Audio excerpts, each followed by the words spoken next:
I worked for the British Foreign Office. I became a British ambassador. I was a British diplomat for 20 years. I was always very patriotic to be British. I was very, very proud.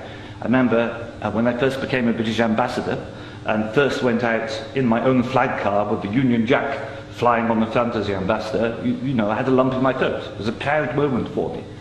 It was only 6 months after that I discovered that in the country where I was ambassador, we and the Americans were shipping people in order for them to be tortured. And some of them were tortured to death.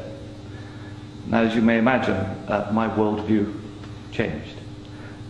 It was at the same time, about a month later, we invaded Iraq against the will of the Security Council.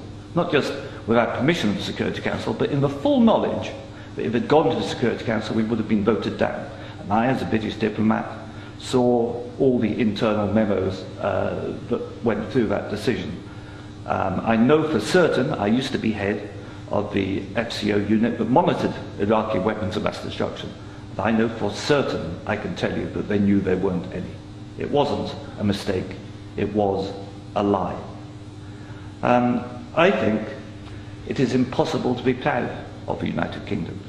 I think when we invaded Iraq, we did to the United Nations what Hitler and Mussolini did to the League of Nations. And I think what we've done since, where the truth is often much hidden, in the bombing. If you look at Libya, disaster now, we bombed it. We killed 15,000 people when NATO bombed Sirte, something they never told you on the BBC. And did we make it better? No.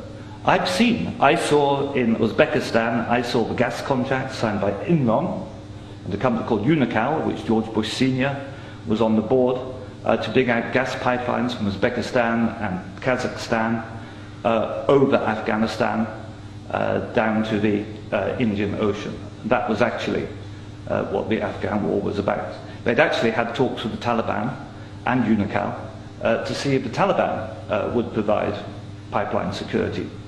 The person who held those talks was the consultant for Unocal, who's a certain Mr. Karzai, who, after being employed by George Bush Sr. as a consultant, went on to become president of Afghanistan. That was their plan B. The Taliban wouldn't do it, so they invaded. It's usually, I've seen it on the inside, it's almost always about control of resources. It is every bit as corrupt as our first speaker. I'm sorry, I'm also terrible with names. Indicated. You are absolutely right, Andrew. And I can tell you it's not an academic construct. The system stinks.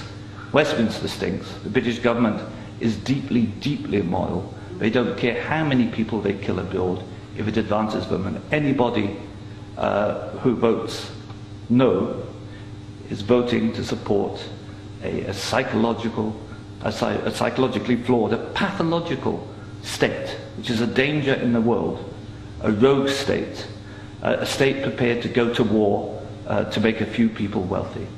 That's why I say it's not possible to be a decent person and vote no, and we shouldn't be ashamed to say that.